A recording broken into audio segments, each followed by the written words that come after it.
El Señor esté con ustedes. Con tu espíritu. Evangelio de nuestro Señor Jesucristo según San Juan. Gloria a ti, Señor Jesús. Por la señal de la Santa Cruz de nuestros enemigos, líbranos, Señor Dios nuestro. Dijo Jesús: Dios amó tanto al mundo que entregó su Hijo único para que todo el que crea en Él no muera, sino que tenga vida eterna. Porque Dios no envió a su Hijo para juzgar al mundo, sino para que el mundo se salve por Él. El que cree en Él no es condenado, y el que no cree ya está condenado, porque no ha creído en el nombre del Hijo único de Dios. Palabra del Señor. Gloria a ti, Señor Jesús. Las palabras del Evangelio borren nuestros pecados. Amén. Amén. Tomamos asiento un ratito. Cuando nosotros nos persignamos, decimos en el nombre del Padre, ¿de qué? Del Hijo y del Espíritu Santo. Bien, Dios es una Trinidad. Cuando bautizamos a nuestros hijos, bendecimos a nuestros hijos, lo hacemos en el nombre del Padre y del Hijo y del Espíritu Santo. Lo mismo, o sea que fíjense que Dios está siempre siendo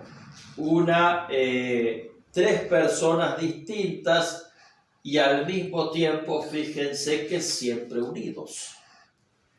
¿Qué pasa cuando se manifiesta Jesús en el Jordán o cuando se manifiesta Jesús en la transfiguración? En el Jordán se manifiesta como Hijo de Dios, pero ¿cómo? El Espíritu Santo baja sobre él y se escucha la voz del Padre diciendo que es su Hijo predilecto. Lo mismo de alguna manera pasa en la transfiguración, es el Padre el que lo dice. Y cuando Él manda a bautizar a los discípulos, los manda a hacer en el nombre del Padre y del Hijo y del Espíritu Santo. ¿Para qué? Para dar muestra de esto, de que la Trinidad, de que Dios son tres personas distintas y al mismo tiempo un solo Dios. Un solo Dios por esa sustancia, en esa unidad. Fíjense que aunque son distintos, siempre están trabajando juntos. La misma Eucaristía es la misma misa, es una oración trinitaria, no solamente porque empieza con la señal de la cruz y termina con la bendición, sino también porque, por ejemplo, el que se da en la hostia consagrada es Jesucristo, el que hace la transformación del pan y el vino en el cuerpo y la sangre es el Espíritu Santo, y el destinatario de la oración es Dios Padre, que al mismo tiempo es el Creador que nos dio los dones del pan y del vino para que nosotros celebremos. Fíjense cómo la unidad que tienen hace que la Trinidad siempre trabaje junta. Nunca vamos a entender el misterio de la Trinidad. La Trinidad es el gran misterio. ¿Cómo puede ser que un solo Dios sea de tres personas distintas? Bueno, no lo vamos a saber, es un gran misterio. Sabemos que por la fe que es así. Sin embargo, hay una cosa que sí es cierta. Es el amor lo que los hace uno. Nosotros pertenecemos a la misma humanidad. Somos personas distintas, pero como humanidad somos uno. ¿Está? En la diversidad. Una familia, una comunidad son personas distintas, pero al ser familia son uno. En la diversidad, siempre la unidad. Uno de los grandes desafíos es tener el mismo amor. Cada vez que le estamos rezando a Jesucristo, le estamos rezando al Padre y al Espíritu Santo. Cada vez que le estemos rezando al Espíritu Santo, le estamos rezando al Padre y al Hijo, y así cada vez que le estemos rezando al Padre, le estamos rezando a Jesús y al Espíritu Santo, porque ellos son un gran equipo, trabajan juntos.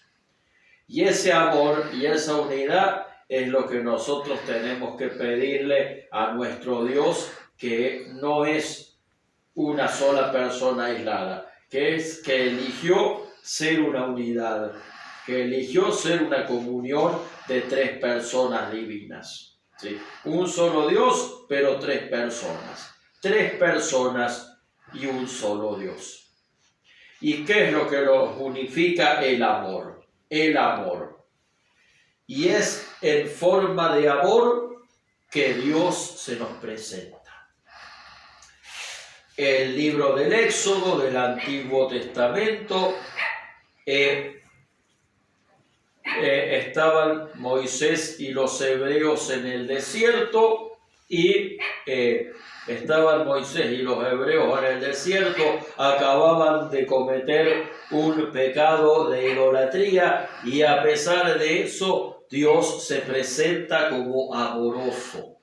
Dios se presenta como amoroso, como cercano, como misericordioso, como clemente. Y en el Evangelio de Juan está la cita que dicen que resume todo el Evangelio, y es que Dios ama tanto al mundo que ha mandado a su propio Hijo a morir en la cruz para que el mundo se salve.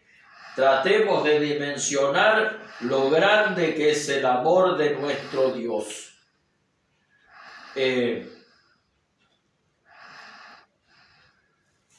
Y entonces vos me preguntarás, ¿y por qué, si Dios mandó a Jesús para que todo el mundo se salve y no se condena, por qué hay gente que se condena? ¿Será que Dios los castiga? No, Dios no castiga. Dios lo que hace es darnos la libertad de elegir creer en Jesús o no. Bueno, el que se condena no es porque Dios lo castigue, es porque no ha elegido a Jesús de alguna manera.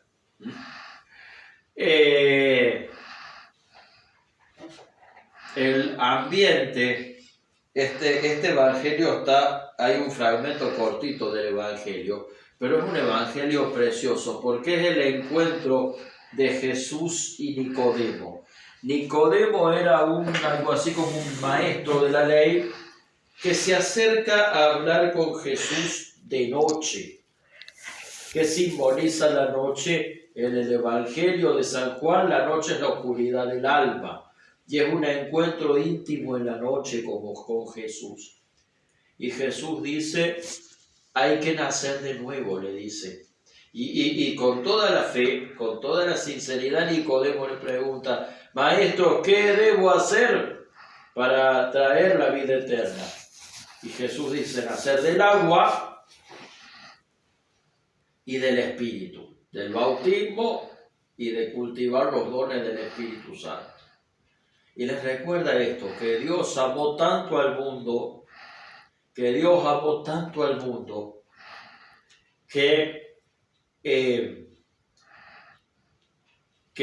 mandó a su Hijo a morir para que el mundo se salve. Y que para salvarse cada uno de nosotros tiene que creer en Él. Entonces, Dios es uno y trino, es una persona distinta, tres personas distintas, pero un solo Dios. Al mismo tiempo, Dios es amor y se presenta como un Dios amoroso. El amor que une a la Santísima Trinidad nos tiene que unir también con Él. Porque dice que Dios tuvo un amor tan extremo que mandó a su propio Hijo a morir para que nosotros nos salvemos. pero al mismo tiempo dice que para que nosotros podamos tener esa salvación hay que creer en Jesús. Tener ese amor hay que creer en Jesús. ¿Y qué es creer? Creer en Jesús, creer en Dios, no es creer solamente que Dios existe, porque hasta los demonios tienen esa fe, hasta el diablo sabe que Dios existe. Creer significa aceptar a Jesús como el Señor y Salvador de mi vida. Y hacerlo todos los días, ¿sí? Hacerlo todos los días cultivar ese encuentro con Jesús como lo tuvo Moisés en el libro del Éxodo, como lo tiene Nicodemo en el Evangelio de Juan. Ese encuentro íntimo, mi alma y el alma de Jesús, mi amor con el amor de Dios, mi espíritu con el espíritu de Dios. A eso se le llama ser amigo de Jesús. Para que después, siendo cada uno un amigo de Jesús que cree en Jesús, formar una comunidad cristiana como Jesús quiere. Una comunidad donde todos somos distintos, igual que la Trinidad, pero donde todos estamos unidos por el amor igual que la Trinidad. ¿Sí? Entonces le vamos a pedir a Jesús unirnos a Él, ser amigos de Él, creer en Él, pero creer en el verdadero sentido del término, creer verdaderamente en Jesús. Es hacerlo Señor de mi vida, es hacerlo mi amigo, es tenerle confianza. No es irle a rezar cuando las papas queman, es ir a rezar antes de poner las papas en el agua. ¿Sí? ¿Se dan cuenta de lo que me refiero? Para que nuestra vida sea de Él. ¿Sí? Entonces, bueno, primero aceptar que Dios es uno y trino en el amor. Y después creer en Jesús, que es ese amor. ¿Sí? Amén. Amén.